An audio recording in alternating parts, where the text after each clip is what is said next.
Bueno, hoy es el día después de la tormenta, pero el peligro aún no se termina.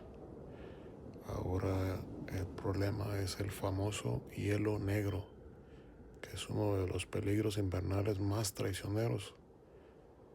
Esta consiste en una capa de hielo muy delgada y transparente que aparece en el pavimento después de que la nieve se empieza a derretir y elimina casi toda la tracción de los carros y es la que causa la mayor parte de accidentes.